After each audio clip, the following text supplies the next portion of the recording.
llegando a la parte venosa en todo lo que es el sistema digestivo, ¿cierto? Por aquí que tenemos la vena mesentérica superior, ¿cierto? Que miren que va a recoger toda la sangre venosa del intestino delgado y del intestino grueso en la mitad derecha. Luego que tenemos la vena mesentérica inferior, que va a recoger todo el marco colónico de la mitad izquierda, ¿cierto? La derecha la mesentérica superior, la izquierda la mesentérica inferior. ¿Qué más tenemos aquí? Una vena que va a ir hacia el vaso, va a ser la vena esclénica, ¿cierto? Luego todas se van a reunir y ¿qué es lo que van a formar? O sea, la pregunta de examen de anatomía. ¿Qué van a formar? La vena porta, ¿no es cierto? Que va a ingresar al hígado, va a entrar a los sinusoides, va a formar parte de los sinusoides hepáticos y luego va a salir como vena cava inferior y va a llegar a la aurícula derecha, ¿no? Y ya de ahí será el circuito, pero por el momento aquí tenemos todo lo que van a recoger las venas en la parte abdominal, ¿no? Vemos ramas que van a ir a dónde, hacia las paredes del estómago y otras ramas, bueno, otros afluentes más pequeños que van a llegar hasta el esófago, ¿no? Mientras más finos, entonces diferentes niveles de presión van a manejar esas venas, ¿no? La diferencia que existe de presiones entre la vena porta a la cava, ¿no? Es de 5 milímetros de mercurio, ¿no? O menos. En cambio, para nosotros, ya más tarde vamos a hablar de hipertensión portal, tiene que sobrepasar esos 5 milímetros de mercurio, o la presión dentro de la vena porta tiene que superar los 10 milímetros de mercurio. Entonces esto es en condiciones normales. ¿Qué pasa con la vena porta cuando ingresa al hígado? Va a ir y va a tener contacto con los sinusoides hepáticos, ¿no es cierto? Vamos a tener también a un lado la arteria hepática y los conductos biliares, ¿no es cierto? Que van a ir a formar ¿qué? Los lobulillos hepáticos, que es la unidad funcional del hígado. Entonces todo ese afluente sanguíneo, la vena porta que va a traer sangre venosa, ¿no es cierto?, para ser purificada, por decirlo así, a través del hígado. Y la arteria hepática, ¿qué va a hacer? Va a irrigar a las células hepáticas o a los hepatocitos para que cumplan adecuadamente sus funciones, ¿no? Entonces miren cómo ambas van a formar parte de los sinusoides hepáticos y luego van a ir a formar la vena central, ¿no es cierto? Que hacia la parte superior hemos dicho que va a salir, ¿no? Se unen todas las venas centrales en la vena cava inferior. ¿Ya? Esta estructura es importante. Miren que si ampliamos este sector del sinusoide, ¿qué vamos a ver? Los hepatocitos, ¿no es cierto? Las uniones entre cada hepatocito, aquí tenemos los canalículos biliares, ¿no? Pero aquí tenemos ya los hepatocitos que también tienen en su superficie, ¿no?, pequeñas prolongaciones o microvellosidades, ¿no? Después de los hepatocitos, ¿qué tenemos aquí? Un espacio, ¿no es cierto? Un espacio que los separa ¿de qué? De los sinusoides hepáticos, ¿no? Los sinusoides son vasos, entonces ¿qué van a tener en sus paredes? Células endoteliales, ¿no es cierto? Este espacio perisinusoidal, ¿no?, que está rodeando los sinusoides, también se llama espacio de Dissé. Y en el espacio de Dissé, ¿quiénes están? Las células de Ito, ¿no? O que después vamos a ver, van a pasar a ser células estrelladas activadas, ¿no? Y estas otras células de acá, ¿quiénes son? Son los macrófagos hepáticos, que se van a llamar células de Purkinje, ¿no es cierto? Encargadas de ver cualquier microorganismo, cualquier agente extraño que llegue por los sinusoides para poder fagocitar, ¿no? Pero lo que nos va a interesar para la fisiopatología de la cirrosis es este espacio, el espacio de Dissé, entre el sinusoide, las células endoteliales y los hepatocitos. Y en su interior, ¿qué vamos a encontrar? Las células de Ito, ¿no es cierto? Células estrelladas. ¿Hasta ahí estamos bien? Miren aquí en la de nuevo vemos lo que hace el autorizado. Los hepatocitos, ¿no es cierto? El espacio de Lisset, las células endoteliales, las células de hito y las células de Kupffer. Entonces esto es en condiciones normales en un hígado sano. Pero ¿qué pasa para que empiece y se desarrolle una lesión hepática que puede progresar o no a cirrosis? Viene un agente agresor, ¿no? Un agente que va a producir injuria, y esa injuria va a inducir en estas células hepáticas estrelladas o de hito que se activen, ¿no? Igual que se activaban los macrófagos o los macrófilos o los linfocitos, estas células se van a activar. Miren cómo su morfología va a cambiar, ¿cierto? ¿Qué van a hacer una vez activadas estas células estrelladas? Van a empezar a proliferar. Miren cómo en un hígado que ya ha sufrido una injuria o una lesión, las células estrelladas se han multiplicado, ¿cierto? Han proliferado.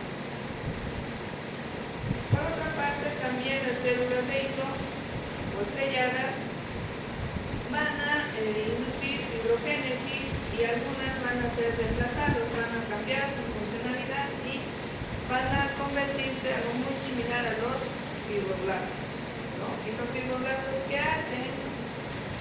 Liberan colágeno, ¿no es cierto?, para reparar las heridas. Entonces, estas células activadas van a empezar a liberar colágeno fuera de la célula, en la matriz extracelular, que es todo el espacio de Lisset. Miren aquí cómo ya están las fibras de colágeno, múltiples fibras, ¿no es cierto? ¿Qué más van a ser activadas estas células? Aparte de proliferarse, van a ser quimiotaxis, van a llamar a otro tipo de células, ¿no es cierto? Es como un proceso inflamatorio, ¿no? Si la noxa que está produciendo esta activación de las células estrelladas se logra identificar y se retira, ¿qué va a venir? La resolución, ¿no es cierto? Y aquellas células que se habían proliferado van a hacer apoptosis, ¿no es cierto? Y va a volver todo a la normalidad. Pero si la lesión permanece, como ya hemos visto hasta ahora, va a progresar y se va a agravar, ¿no es cierto? Entonces, mayor cantidad cada vez de células estrelladas y mayor depósito de colágeno en el espacio perisinusoidal o en el espacio de Lisset. Entonces, por activación de las metaloproteinasas en el interior de estas células de hito es que se empiezan a liberar colágeno, ¿ya?, hacia la matriz extracelular. Miren en esta parte de la gráfica que para que una célula estrellada, ¿no?, se active, puede ser a través de varios mediadores de diferentes líneas celulares, ¿cierto? Células endoteliales, de los mismos hepatocitos, de las plaquetas, de los células de Kupffer, ¿no es cierto?, de los linfocitos. Todas esas células, si se activan por algún proceso inflamatorio que sea en el hígado, van a liberar mediadores y esos mediadores van a activar las células estrelladas. Este es la fisiopatología que inicia el proceso de cirrosis, ¿no? Si la lesión producida por esa noxa permanece porque no la hemos identificado, ¿no es cierto?, el paciente no ha venido a tiempo, va a progresar a una degeneración de toda la estructura del hígado. ¿Por qué? ¿Qué va a pasar al depositarse colágeno en esta superficie? Aquí está.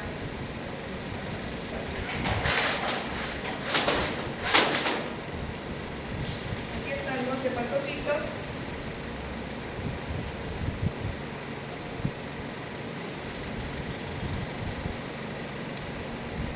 Y aquí están los sinusoides, ¿cierto?, con las células. Entonces, si este espacio se empieza a llenar de colágeno y se multiplican las células estrelladas, ¿cómo se va a hacer este espacio?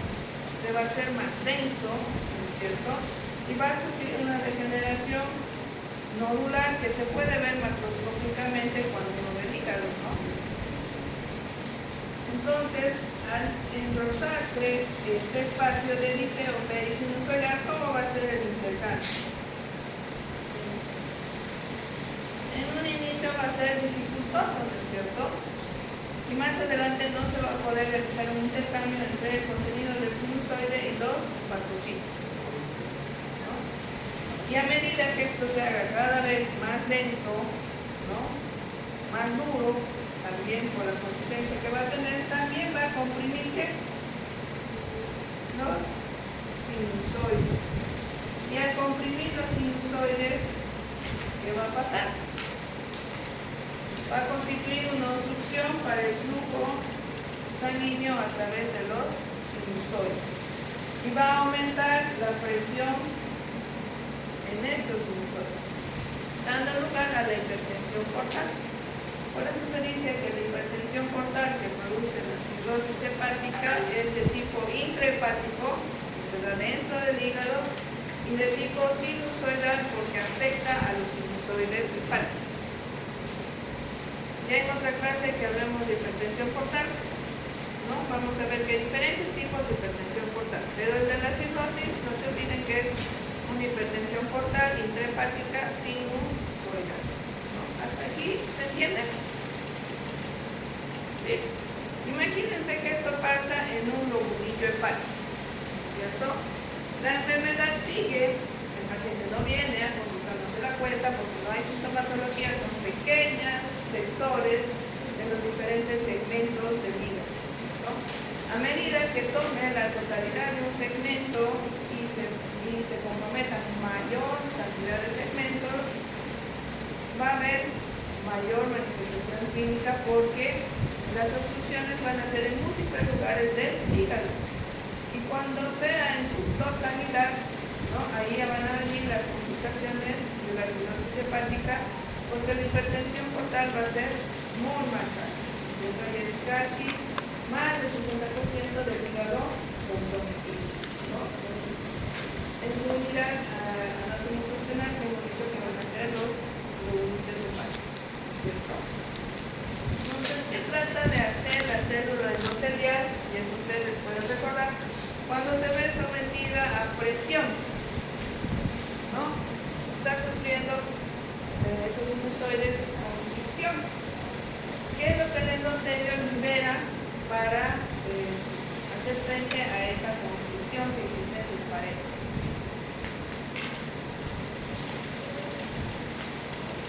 ¿Qué va a hacer?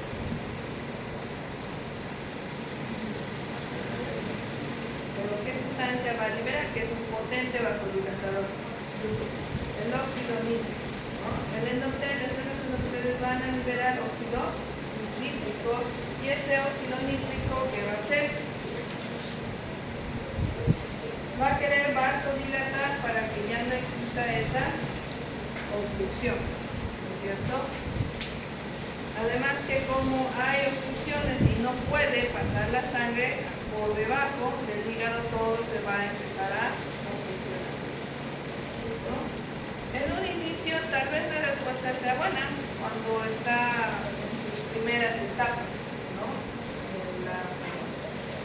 el compromiso hepático, pero a medida que tome más sectores, eso ya no va a servir, ¿no es cierto?, porque ya no se va a dilatar, va a estar tan comprimido que aun cuando los niveles sean altos del óxido nítrico, el sinusoide no va a volver a su calibre, ¿no es cierto? ¿Y qué va a producirse en el hígado cuando esté todo comprometido? Se va a volver más chiquito, ¿no es cierto? Va a ser fibroso, va a ser duro, y la sangre que llegaba va a poder pasar, ¿no? Porque hemos dicho que la presión en la vena porta va a subir más de 10 milímetros de mercurio, ¿cierto? Y la diferencia que había entre porto y cava va a subir más de 5. Entonces va a haber resistencia y no va a poder pasar la sangre, ¿no es cierto? ¿Hasta ahí se entiende lo que pasa? Lo que desencadena estos cambios en los sinusoides, ¿sí? ¿Dudas? Porque si me comprenden, paso a lo siguiente, ¿no?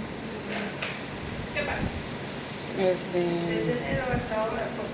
Entonces ya me falta. Entonces, habíamos dicho que lo normal es la imagen de arriba, ¿cierto?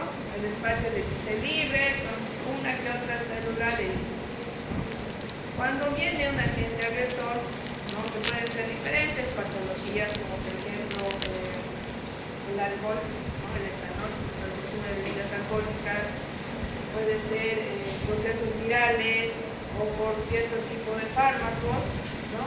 Van a desencadenar un proceso inflamatorio, ¿no es cierto?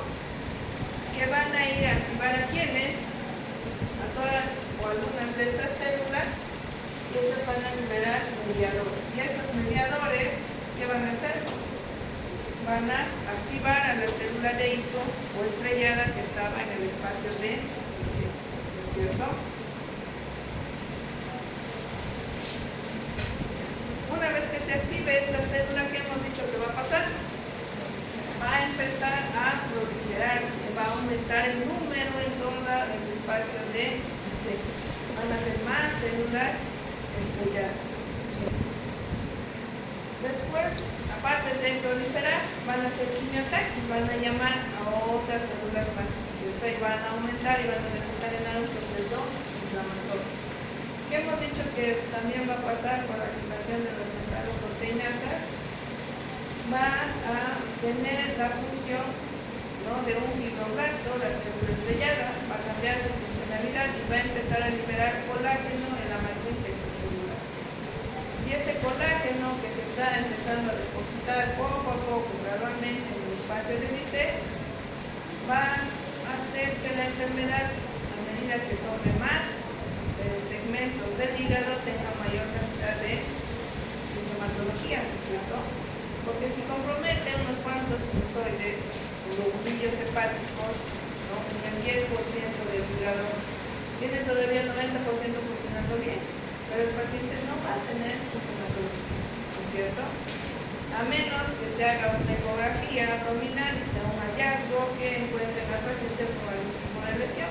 Por ejemplo, las tareas principales antes del hígado graso para que evolucione cirrosis sería la esteatosis, ¿cierto?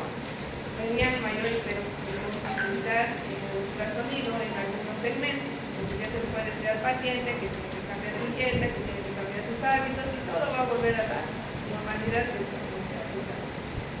Pero si el paciente no tiene manifestaciones, va a seguir aumentando y comprometiendo cada vez más segmentos del hígado, ¿cierto?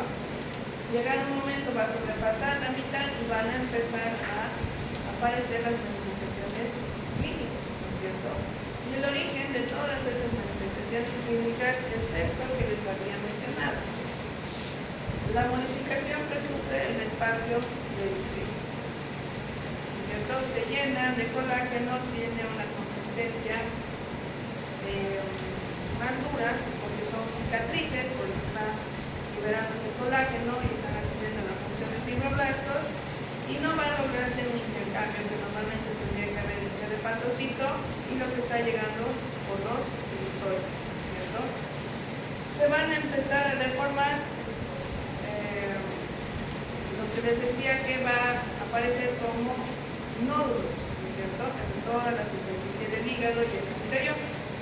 Dependiendo qué tipo de agente sea que ha causado toda esta lesión, pueden ser nódulos visibles o pequeños nódulos microscópicos, ¿no? ¿Y qué van a hacer? Al deformar la estructura van a comprimir los sinusoides. Los sinusoides, al verse comprimidos, van a empezar a liberar células endoteliales o si no, queriendo vencer esa construcción que hay en sus paredes, ¿no? En un principio, esa dilatación, ¿no? En los sinusoides va a ser buena y va a tener una respuesta favorable.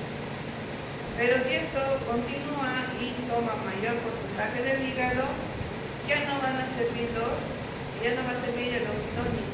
Más bien va a empeorar todo, porque vamos a ver a continuación cómo la congestión venosa se da en estos pacientes. Y aparte de que las venas son un sistema de capacitancia, ¿no? Con sus paredes que son fácilmente distensibles, aparte de que están todas detenidas por toda la sangre que no puede atravesar el hígado, más el óxido nítrico que está haciendo que exista venodilatación, van a todavía acumular mayor cantidad de sangre, ¿no es cierto? Entonces este es el problema, que la sangre venosa ya no puede pasar por todos estos cambios en su estructura que hace. ¿No? Ahora sí.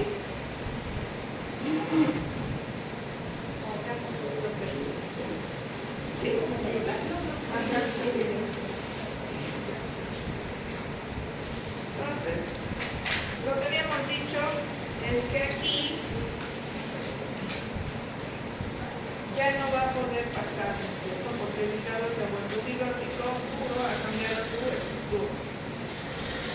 ¿Quiénes van a sufrir? Todas estas venas. Todas estas venas van a empezar a ¿qué? A acumular sangre que no puede pasar hacia la vena cava inferior. Se van a empezar a ingurgitar todos esos vasos, esas venas, y van a tener mayor cantidad de sangre, ¿no?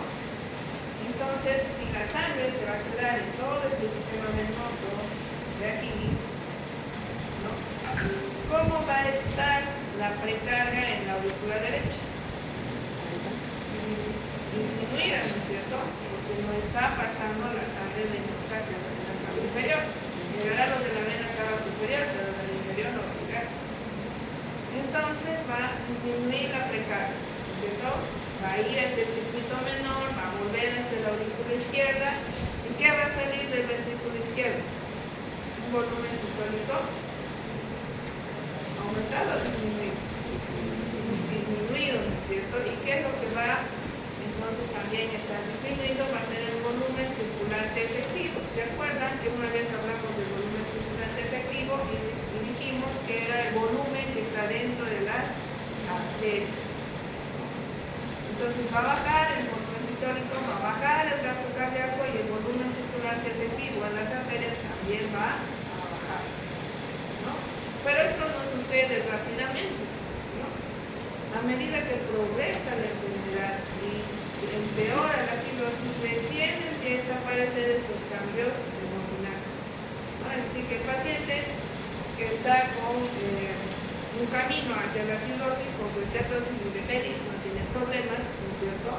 Hasta que cada vez se estanca más sangre, es más difícil pasar del otro lado y disminuye el volumen circulante efectivo. Cuando disminuye el volumen circulante efectivo es donde aparecen las manifestaciones hemodinámicas y el paciente empieza a descompensarse. ¿Ya? ¿Sí está muy bien? Ahora yo les digo, ¿quién de nuestros órganos siente esa disminución del volumen circulante efectivo y tratan de ayudar? Los riñones, ¿no es cierto? Los riñones van a percibir esa disminución del flujo sanguíneo por la arteria aparente, ¿no es cierto? Que va a llegar a los ovários. ¿Y qué va a hacer el dependiente modelo? ¿Qué va a hacer el riñón? ¿Qué hace cuando disminuye el flujo sanguíneo renal? Eso, se activa el sistema renin-angiotensina aldosterona. ¿Y qué hace el sistema renin-angiotensina aldosterona? La aldosterona la absorbe sodio, ¿no es cierto? Y detrás del sodio se viene el agua, ¿no? Y ya es un paciente que está congestivo, sus venas, y aparte ahora el riñón está reteniendo mayor cantidad de líquido, está empeorando, ¿no es cierto? Y la renina y la angiotensina, ¿qué van a hacer? Sobre todo la angiotensina 2, vasoconstricción, ¿no es cierto? Y eso va a ser en el lado arterial, donde va a tener mayor respuesta. ¿Qué va a hacer eso? Va a aumentar la vasoconstricción, y de por sí ese volumen intravascular, ¿cómo está? Disminuido, ¿no es cierto? O sea, arterias con poca sangre en su interior que ahora van a estar más cerradas por acción de la angiotensina 2. ¿Va a mejorar el riñón? Está empeorando la situación. información, ¿cierto? Lamentablemente quiere ayudar, pero no lo está haciendo. ¿Se entiende? Habíamos dicho que todo se retiene para abajo, disminuye la precarga, ¿no es cierto? Disminuye el volumen sistólico del lado izquierdo y disminuye el volumen circulante efectivo. Al disminuir el volumen circulante efectivo hay hipoperfusión en los tejidos. ¿Quién recibe la hipoperfusión? El riñón, ¿no es cierto? El riñón activa el sistema de renina, angiotensina, aldosterona. Empieza a retener sodio, con eso retiene agua y sigue aumentando la volumen. Pero si es que hay sangre en el cuerpo, solo que está atrapada en este ciclo. Está ahí atrapada la sangre, ¿no es cierto? No es que no tengamos volumen sanguíneo, está ahí, pero no pasa del otro lado, ¿no es cierto? Y ahora que se ha activado la renina angiotensina, ¿qué hace la angiotensina 2? Cierra las arteriolas, ¿no es cierto? Y esas arteriolas que estaban pobres de sangre ahora están disminuidas en su diámetro, empeorando aún más la hipoperfusión. Sí. Entonces vayamos a... Habíamos mencionado que son muchas las patologías que pueden llevar a la cirrosis hepática, ¿cierto? Dentro de estas tenemos hepatitis virales crónicas. ¿Cuáles son las hepatitis virales que se cronifican? ¿No? El virus de la hepatitis B, el de la C y el de la D, ¿no es cierto? Entonces, estas pueden cronificar. Si se cronifican, ¿qué quiere decir? Que continuamente la lesión va a estar ahí afectando a... Después tenemos las enfermedades hepáticas asociadas al alcohol, ¿no es cierto? En aquellos que consumen bebidas alcohólicas, ¿no? En grandes cantidades. No se define todavía bien cuánto de alcohol debe ingerir el paciente. Dicen 80 gramos en una semana, ¿no? O esos 80 gramos en unos días, puede ser en 5 días, o a lo largo de un año, ¿no? 160 gramos, dependiendo. ¿Quiénes son más hábiles a sufrir daño por el alcohol? Son las mujeres, por los niveles de alcohol en su grasa y por sobre todo las concentraciones hormonales que tienen. Pero aún así desarrollan cirrosis, ¿no? Son más propensas. Por eso los hombres pueden beber muchos años y todavía pueden asustar, ¿no? ¿Sí?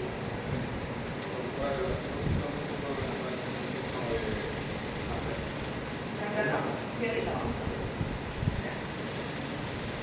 Entonces, ahí tendríamos las enfermedades hepáticas asociadas al alcohol, ¿no? Luego tenemos otro tipo de esteatosis hepáticas no alcohólicas, ¿no?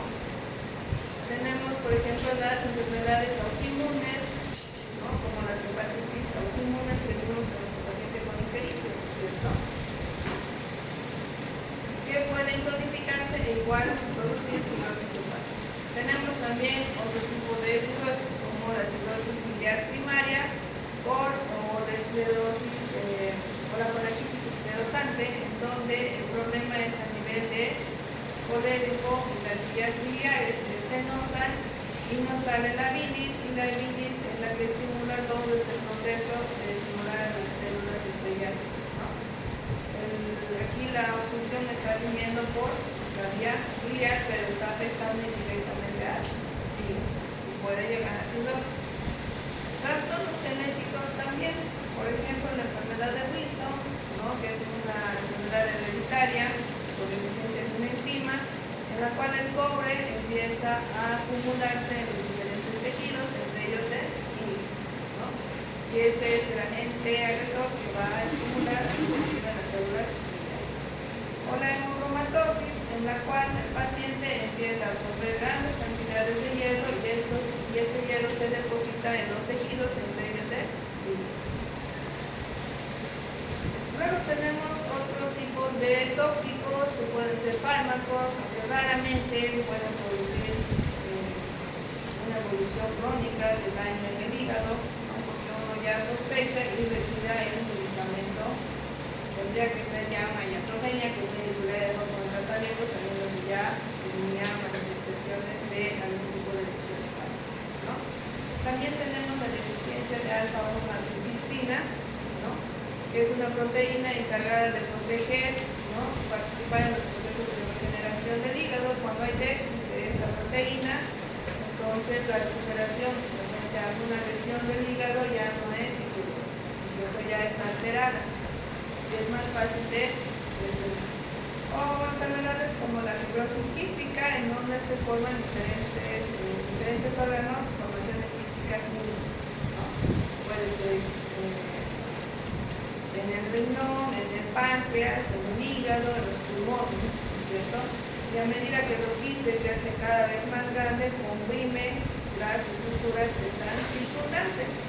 En este caso, ¿qué? Los sinusoides hepáticos, ¿cierto? Los hepatocitos y el espacio de Gisela.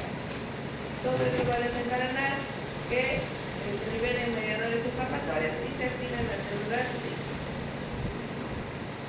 Entonces ya llegamos a una lesión, ¿no? Hepática crónica o severa, que nos va a llevar hacia la fibrosis, ¿no es cierto? El hígado va a perder su capacidad de regeneración normal y va a empezar a depositarse colágeno en el espacio de Gisela.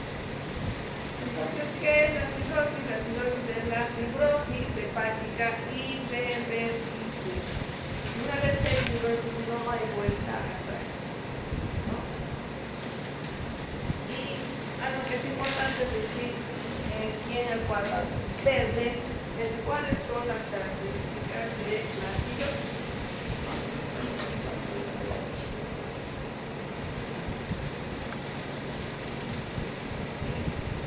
¿Cuáles son las características de la cirrosis? La marcada distorsión en la arquitectura hepática, que ya lo habíamos mencionado, la cicatrización como resultado de un mayor depósito de tejido fibroso y colágeno, ¿no es cierto? Y la formación de nódulos regenerativos rodeados de tejido cicatrizado. Todo eso es la característica de la cirrosis, ¿no? ¿Por qué se caracteriza la cirrosis? Si les pregunto en su examen, son esas tres razones, ¿no?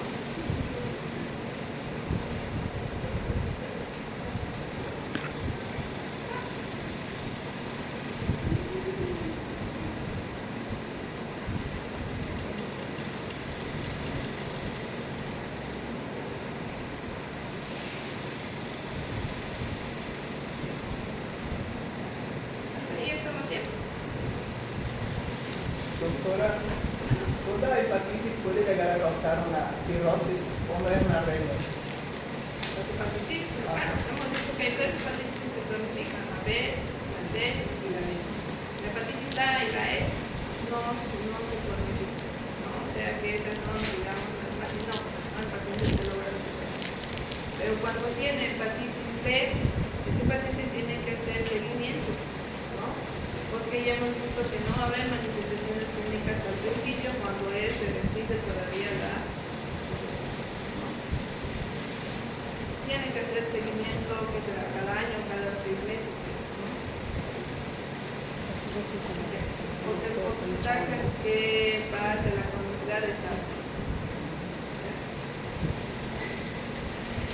Entonces vamos a ver ahora cuáles son las complicaciones. Ya hemos visto por qué se da la cirrosis. Ya llegamos, ya están en el hígado todos cirrosis, sea cual sea la cirrosis. Ahora, ¿qué va a pasar? ¿No? Entonces, primero en ese tipo de pacientes vamos a diferenciar dos cosas. Uno, que vamos a encontrar hipertensión portal, ya hemos explicado por qué, ¿no es cierto? Y también va a haber disfunción o insuficiencia hepática, ¿no es cierto? ¿Por qué? Porque si la cirrosis se caracteriza por la degeneración nodular que existe y la pérdida de la arquitectura o de la estructura del hígado, los hepatocitos se van a lesionar y van a perder función al hígado, ¿no es cierto? Entonces van a haber signos de insuficiencia hepática y signos de hipertensión portal. Entonces, ¿cuáles son las manifestaciones clínicas que vamos a ver por hipertensión portal? ¿No? Como sabemos, hemos dicho que no hay paso hacia la vena cava inferior. La sangre se está quedando aquí, ¿no es cierto? Y está incrementando aún más la presión en la vena portal, ¿no es cierto? Entonces, ¿qué va a hacer el organismo? Va a decir, bueno, tengo que llevar sangre de la vena mesenterica superior, del inferior, de la esplénica, parte de la gástrica. ¿Por dónde voy a llevar si no hay paso? ¿No? Piensa, el organismo dice, ya sé, me voy a buscar otro camino, ¿no? ¿Por qué? Porque hemos mencionado en la anterior gráfica que hay pequeñas venas, ¿no?, de pequeño calibre que están yendo por el estómago y por el esófago, ¿no es cierto?, que manejan bajas presiones, ¿no? Por eso esas venas no son utilizadas, pero no llevan tanto flujo como las otras que manejaban altas presiones, ¿no? Entonces, ¿qué empiezan a hacer la circulación venosa? Vamos a ocupar esas venas de baja presión y ahora las vamos a volver de alta presión y vamos a llevar toda la sangre que está aquí atorada por estas venas, ¿no? ¿Y qué es lo que produce? Circulación colateral, ¿no? Como no pueden pasar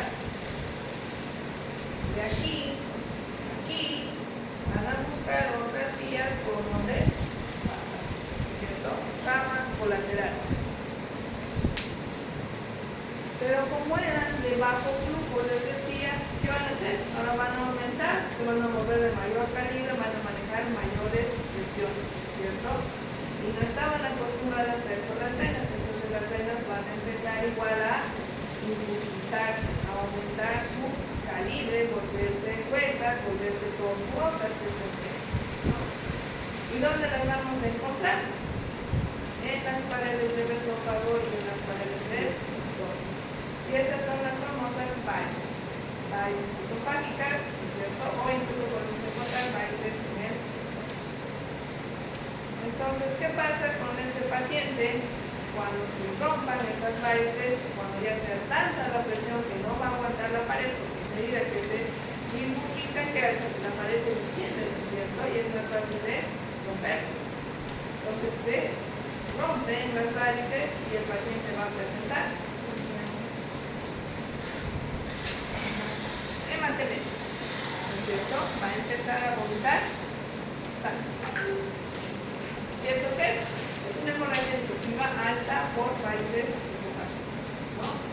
¿Cómo creen que va a ser ese sangrado?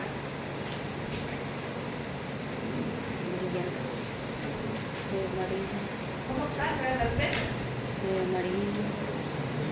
¿Cómo sangra la arteria? La pulsación que se pasa al pero la vena sangra y no para de sangrar, ¿no es cierto? Continuamente está saliendo la sangre en grandes cantidades.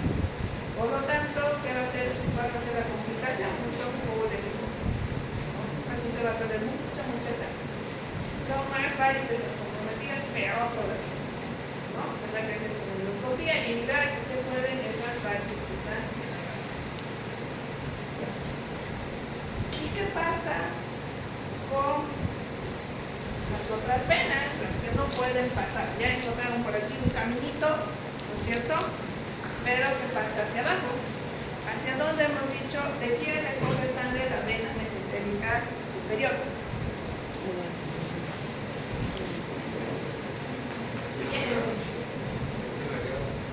Del intestino delgado y del colon del lado derecho, ¿no es cierto? Entonces, al aumentar la congestión venosa, ¿qué aumenta? ¿Qué presión aumenta dentro de las venas?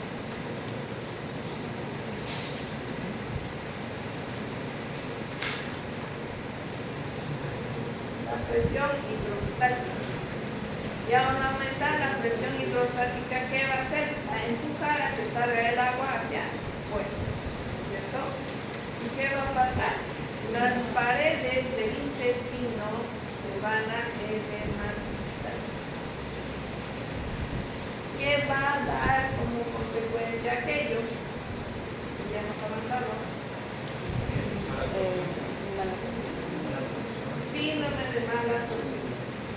Al haber edema, no va a poder absorberse de manera adecuada los nutrientes, ¿no es cierto? Nosotros vemos síndrome de mala absorción. Es un paciente que va a tener deposiciones líquidas probablemente y no tan frecuentes, pero ¿por qué? Porque no va a solidificar, ¿no es cierto? Continuamente no se van a absorber y va a tener deposiciones líquidas o de apariencia semipasosa, ¿no?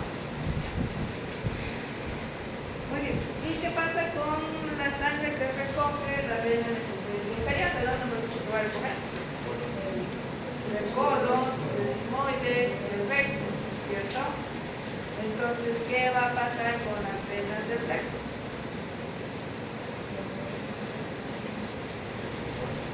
Igual, se van a impupitar y van a formar varices. ¿Qué se llaman esas varices en el recto? Hemorroides, ¿cierto? Hemorroides internas y hemorroides externas pueden ser en caso de avanzar. Y si se rompen esas hemorroides, ¿qué va a haber? Sangrado. ¿Qué se llama ese sangrado? Va a ser hematoquesia y va a dar hemorragia digestiva baja. Otra causa más, ¿no? Las hematoquesias pueden ser sumamente abundantes y también llevar a su igual ¿no? Ya. ¿Estamos bien? Ya hemos llegado a esta parte. Sangrado gastrointestinal y ahí pongo el. Ahora veamos qué pasa con la vena esplénica. ¿De quién está recogiendo sangre? La vena esplénica, el vaso, ¿cierto? Entonces ahora el vaso se va a llenar de sangre, va a aumentar la presión hidrostática, se va a fugar líquido y el vaso va a aumentar de tamaño, ¿no es cierto? ¿Y eso qué se llama? Seno metal, ¿no es cierto? Ahora bien, ¿qué pasa por el vaso? O sea, ¿qué células formas pasan por el vaso? Los glóbulos rojos, ¿no es cierto? ¿Y quiénes más? Las plaquetas. Entonces, aparte de esplenomegalia, es un aumento en el tamaño del vaso, va a haber hiperestrenismo. Va a aumentar de manera exagerada las funciones del vaso y va a empezar a eliminar mayor cantidad de glóbulos rojos antes de su ciclo metabólico, ¿no? Y va a producir anemia, ¿no? ¿Y qué va a pasar con las plaquetas? Las va a secuestrar, ¿no? Y al secuestrar las plaquetas distribuidas en el vaso, ¿cómo van a estar las plaquetas en la sangre? Bajas, va a haber trombocitopenia. Un sangrado con una hemorragia digestiva por varices esofágicas más un paciente trombocitopénico. ¿Cómo va a ser la hemorragia? Peor, ¿no es cierto? Va a ser difícil de controlar porque no hay plaquetitas que vayan a ser trombos, ¿no? Entonces esos pacientes que necesitan transfusión de sangre, transfusión de plaquetas y demás que ahorita vamos a ver. Entonces ya llegamos ahí. Clínicamente, ¿cómo vamos a ver la trombocitopenia?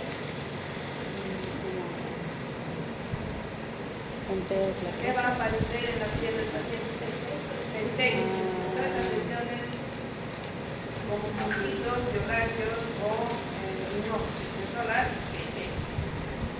Y el paciente, ¿qué le va a llamar la atención?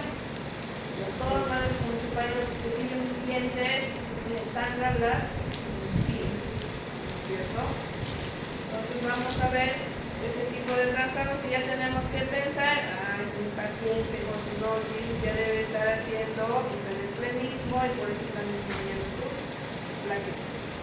Si las plaquetas bajan o están bajas en un paciente con cirrosis, eso es un mal pronóstico. Ahí estamos en lo último de la cirrosis. Bien. Ahora hemos visto que el óxido nítrico se liberaba, ¿no es cierto?, para producir dilatación de los sinusoides, pero no solo es ahí. Una vez que se libera el óxido nítrico va a nivel sistémico, ¿no es cierto? Y a nivel sistémico, ¿qué va a producir? También vasodilatación, ¿en dónde? En el circuito menor. Entonces, si produce vasodilatación en el circuito menor, vamos a encontrar vasodilatación pulmonar y congestión, ¿no es cierto? Va a disminuir el intercambio de gases en la hematosis. ¿Por qué? Por el espacio alveolo capilar se va a separar, porque se va a depositar más líquido en el intersticio y al separarse más dificulta el intercambio de oxígeno y de CO2.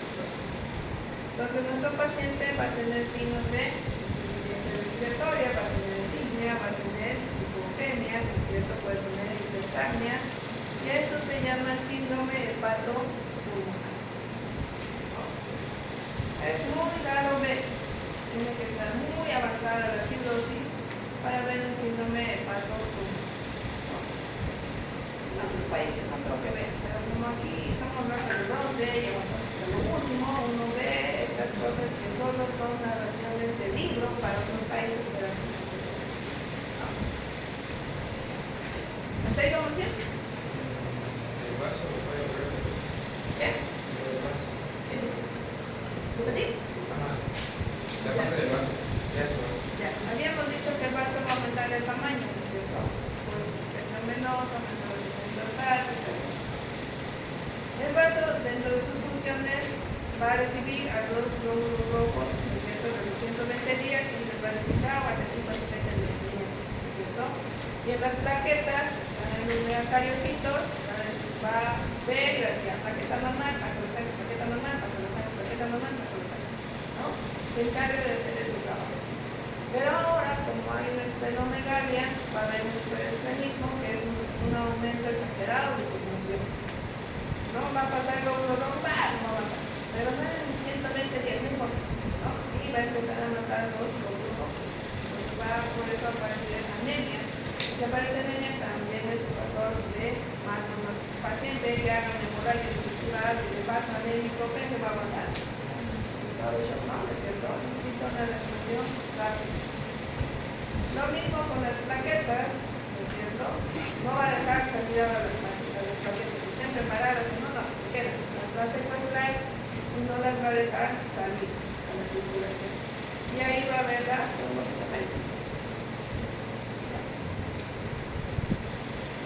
¿Cómo se va empeorando todo, no? ¿Cómo se mejora? Está lleno de pique, pues. Ahora, ¿qué vamos a ver? Habíamos dicho que el riñón debe ayudar, ¿no es cierto?, para el sodio y aumentar agua, y eso que va a producir más la vasodilatación que ya existe, mayor congestión, ¿no es cierto? Y va a seguir disminuyendo el flujo sanguíneo renal porque hay una disminución del volumen circulante efectivo, que es lo que no está captando el flujo, ¿no es cierto? Esa parte no se la contaron, solo que había disminución de flujo nada más. Ya. Entonces, aparte que hemos dicho que esa retención de sodio y de agua, ¿qué va a hacer? Va a hacer un aumento de la presión hidrostática en los vasos esplácnicos, ¿no? Y esto que va a producir que exista una mayor retención de flujo en las venas, ¿cierto?, de toda la parte abdominal. Y si hay aumento de la presión hidrostática, va a fluir líquido ahora a la cavidad, ¿no? Y eso que va a producir ácidos, ¿no? Es decir, que va a empezar a aplicar poco a poco ese líquido, ¿no?, de las venas, y cada vez va a ir aumentando más ácidos, ¿no es cierto? Por eso los pacientes con cirrosis, una manera de su evolución es hacer definición del perímetro abdominal, ¿no? Les conté, les he contado pues del interno que le dijo al residente, a mi compañero, que su pata estaba con buena evolución porque cada día que lo pesaba aumentaba 2 kilos y estaba más gordito. Y para él decir, está bien, tu paciente está comiendo. Cuando lo que era que cada vez que aumentaba su perímetro abdominal y aumentaba de peso, estaba haciendo mayor ácido, ¿cierto? Había mayor fuga de líquido a la cavidad. Pero como también vamos a ver eso que va a repercutir en todas las venas hacia abajo, ¿qué más va a haber? Edema vegetal, ¿cierto?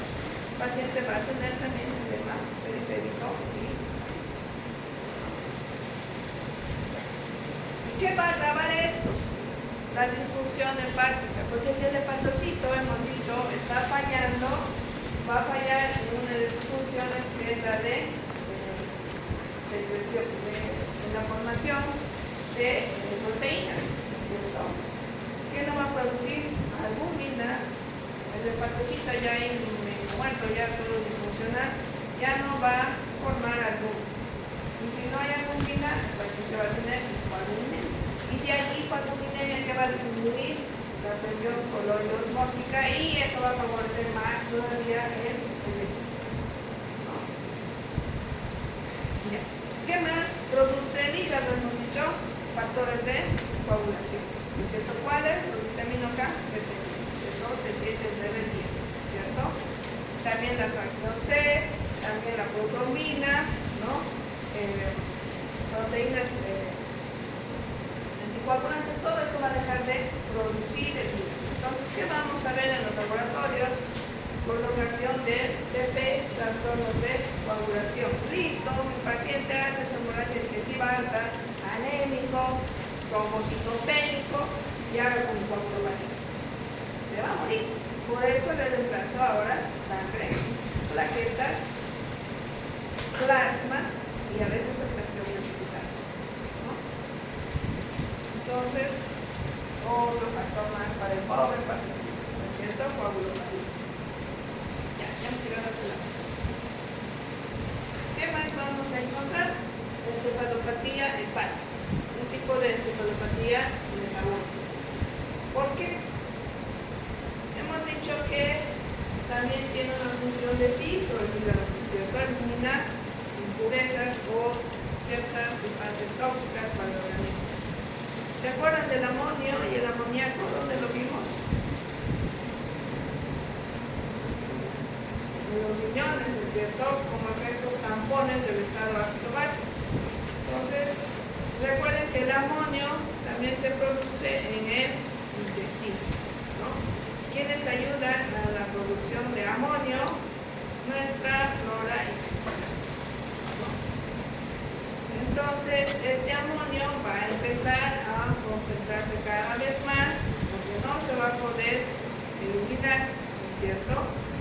Y el paciente va a entrar en hiperamonemia y eso va a deprimir la función respiratoria porque va a atravesar la barrera hematoencefálica y el paciente que va a estar agitado, va a tener trastornos del ciclo vigilia-sueño, es decir, que va a dormir durante el día y estar despierto y vigir durante la noche, ¿no? Va a estar estuporoso, somnoliento, estuporoso y finalmente va a entrar en coma.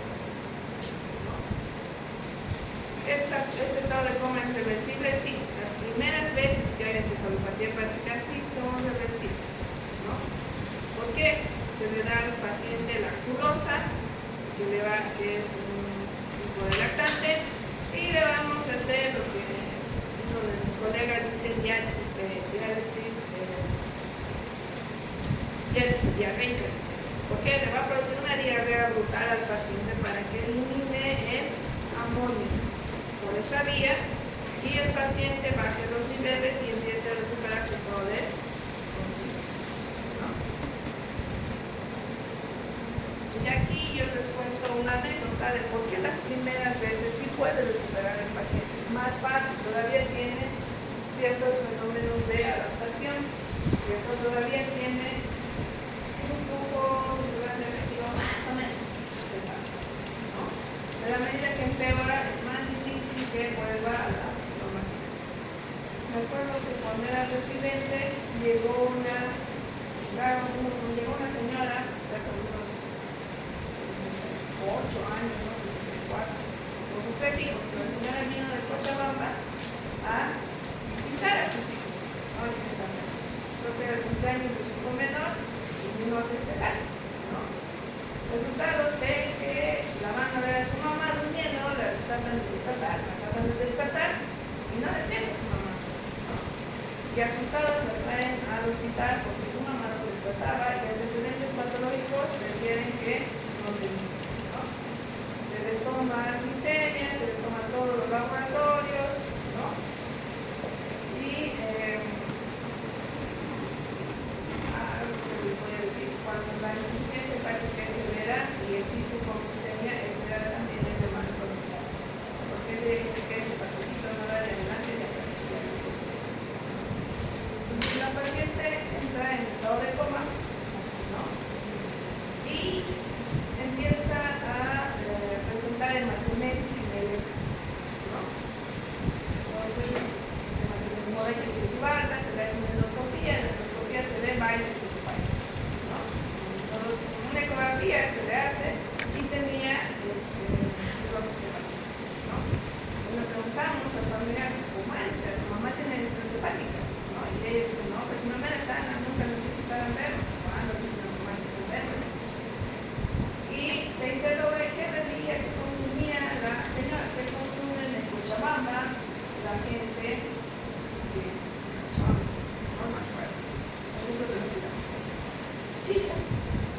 pues parece natural. No, igual sí tomaba chicha con las fiestas presentes, sí, mamá siempre. Hasta hay platos que tienen chicha, como no, que le dan cierto sazón a ciertos platos tradicionales, ¿no? Entonces, ya, la señora tenía una cirrosis hepática por consumo de bebidas alcohólicas. En este caso, la chicha, porque tiene grado alcohólico. ¿Qué pasó? Ya se le habían ido las varices, se le mantuvo varias unidades de plasma, de sangre, de plaquetas, ¿no? Pero neurológicamente estaba en coma, ¿no? Y se la tuvo que intubar. Para su mala suerte no había terapia intensiva, estaba ocupado, no había cama, y quedó con su tubito endotraqueal pinzado, ¿no? Todos los internos iban y a bucear, ¿no? Uno por uno a bucear, media hora, y rodaban, ¿no? Hasta que un día yo llego a mi turno en la noche, y a recoger el niño, ¿no? En la noche, y le veo a la señora con su tubo sin ningún interno, nadie le estaba buceando. Yo voy y le digo, oye, tu interno desaparecido, ese señor nadie le está buceando. Y mi amiga me dice, nada, está respirando solita, tiene automatismo, se le ha puesto oxígeno y que no, que ya aguanta bien, y si no, pues no hay cama inútil, si no es malo, pues se tendrá crónica. Bueno, le dije, fui a ver y si tenía automatismo respiratorio. No, yo le dije, por lo menos tomar una gaso para ver si está bien, y no, y si salió la gasolina. ¿No? Entonces me dejaron así, que se le puso de gris. Viene la familia, que me informe, mi jefe le dijo, su mamá va a morir. Porque tiene una enfermedad crónica, es irreversible, no hay nada que hacer, está en estado de coma, no hay cama en terapia, va a morir. ¿No? Entonces, yo llego en la mañana, después de 3 días, ¿no? Y le veo, justo que pasaba por el pasillo que daba a la habitación donde estaba ella, y le veo a una señora que estaba peinando, se escondió largo. Y le digo, se murió la señora, ¿no? Voy con mi compañera y le digo, se murió otro paciente. Le digo, no, si ese es mi paciente, me dice. ¿Qué? Le digo, si es mi paciente, imposible, le digo, si estaba mal, salgaba por su boca, salgaba por el tubo, le digo, no, de veras, me dice. Fui a verle y me la paciente. No, todavía mi amiga entró y le digo, no creo que se llamaba, y me dice, ¿cómo está doña Marta? Buen día, mamita, ¿cómo está? Se está peinando así, está en cita. Lúcida, así consciente, como la veía durmiente, no estaba durmiendo, se despertó y todo bien. ¿No? Entonces, la familia volvió a pedir informe y el doctor le informó pues, que la paciente había despertado, ¿no?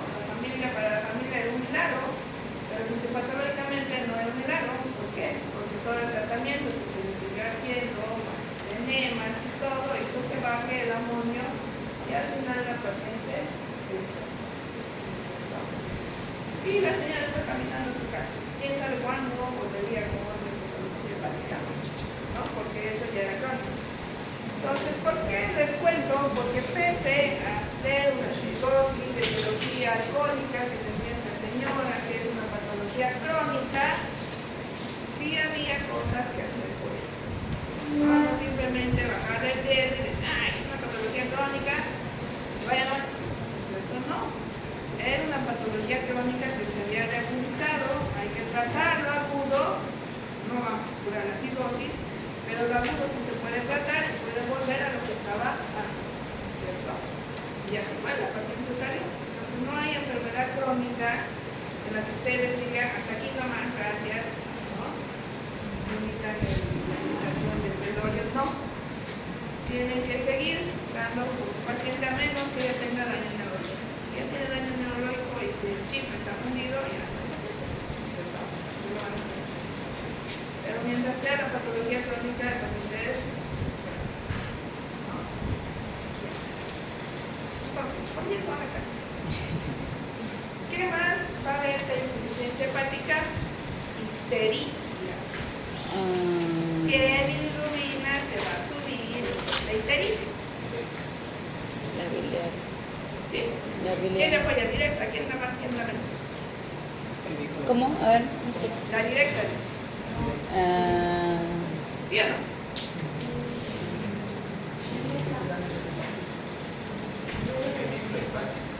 Las dos. ¿Por qué? ¿Quién es o dónde se produce la conjugación con la UTT politransferasa? En el hepatocito. El hepatocito está enfermo, no hay UTT politransferasa, ¿no es cierto? Y se va a acumular la bilirrubina indirecta o no conjugada, ¿no es cierto? Y esto a medida que vaya perdiendo toda la funcionalidad del hepatocito, pero si todavía ese hepatocito medio que funciona, o medio que hay algunos que están todavía funcionando, van a realizar la conjugación. Y se va a formar bilirrubina directa. Pero con todo lo que hay abajo, en los intestinos, el edema, con la congestión, ¿no? No se va a eliminar la bilirrubina directa y ambas se van a liberar. Entonces vamos a tener ictericia y prurito en este tipo de pacientes. Y también como un signo neurológico de estos pacientes, se tiene sobreconciencia, que se puede ver, eso vuelve a pacientes alcohólicos, es el flap tremors o asterixis, que le piden al paciente que haga así sus manos, ¿no? Y cuando le piden que haga así, empieza a temblar. Y se cae la mano. No puede mantener, pero manténgala, no puede, se le cae la mano. Eso es flap tremors o asterixis y se presenta en estos grados de insuficiencia hepática y insuficiencia. Entonces, si ambas bilirrubinas se van a elevar, los niveles de la bilirrubina total pues van a ser altísimos, ¿cierto? Hay dosis.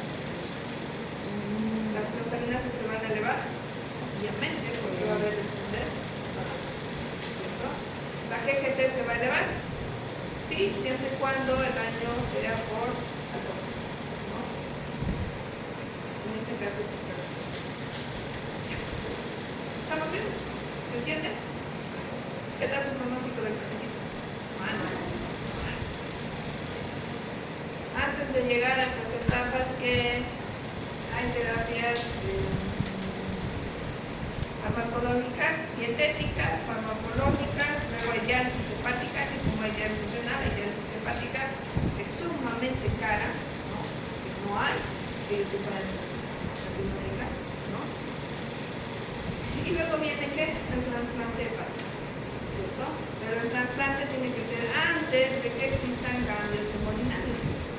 ¿De qué sirve trasplantar el hígado si ya todo abajo está congestivo y todo dilatadas las venas? Si ya hay hipertensión portal, ¿no?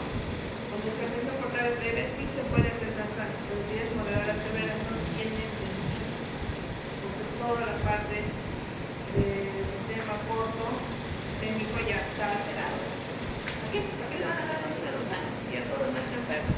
Tiene razón de ser, ¿cierto?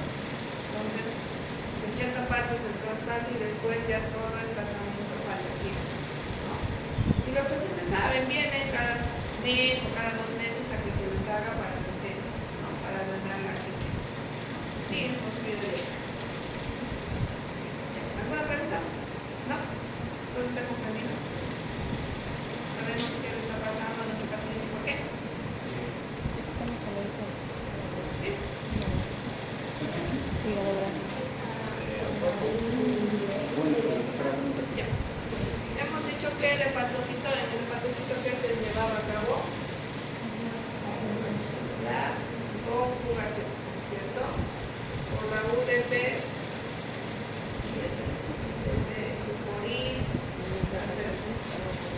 ¿cierto?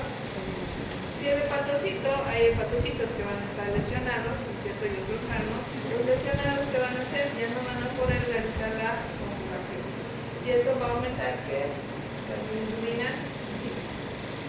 Los hepatocitos que todavía funcionan van a hacer la conjugación, pero esta bilirrubina directa que van a empezar a formar no se va a poder eliminar de manera adecuada por todos los problemas que están sucediendo en el intestino, ¿cierto? Y también se va a acumular. Y el paciente va a tener una hiperbilirubinemia a expensas de ambas. ¿Sí? Ahora sí, antes de un caso clínico, 30 minutos de receso para que esos cerebros descansen y luego vuelvan a poner máximo